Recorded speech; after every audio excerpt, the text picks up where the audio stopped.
Let's explore singly linked lists in the C programming language. This presentation covers the creation and traversal of a linked list data structure.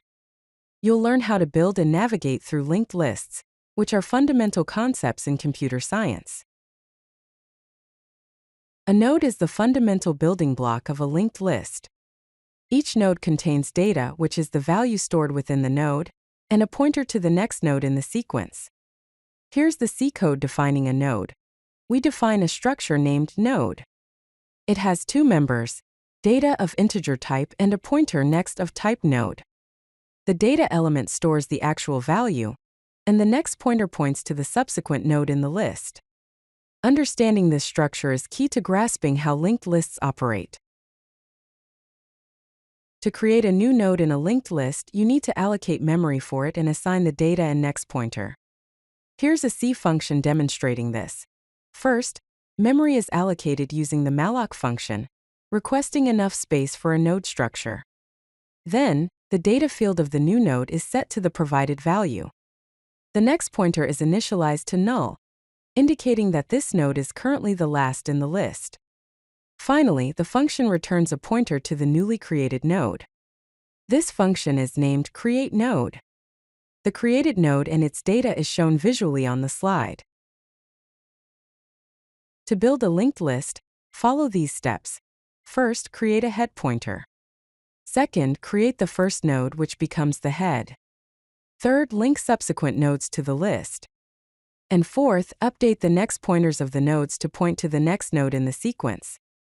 In the code shown first, an empty list is initialized by setting the head pointer to null.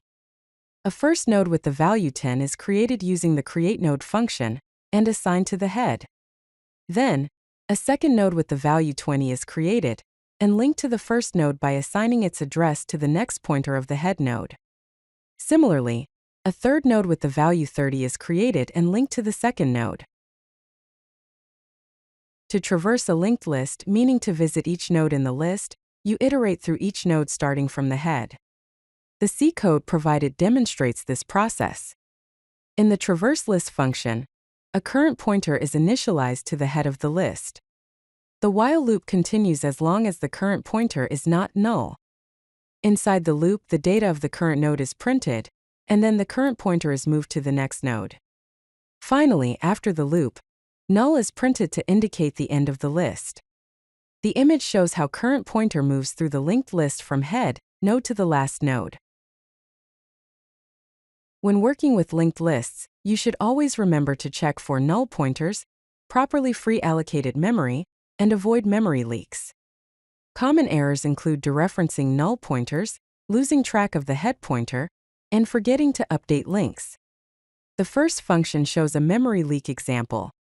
It attempts to delete a list by simply setting the head pointer to null, which doesn't free the memory allocated to the nodes, resulting in a memory leak. The second function shows how to perform proper memory cleanup. To summarize, singly linked lists involve key operations such as creating nodes, building a list, traversing nodes, and managing memory. They offer advantages like dynamic size, efficient insertions and deletions, simple implementation, and memory efficiency. The basic structure of a node consists of data and a pointer to the next node. Common pitfalls include null pointer errors, memory leaks, and losing the head pointer. Some next topics to explore include insertion operations, deletion operations, and doubly linked lists. If you like this video, hit that like button and don't forget to subscribe. Visit CodeLucky.com for more such useful content.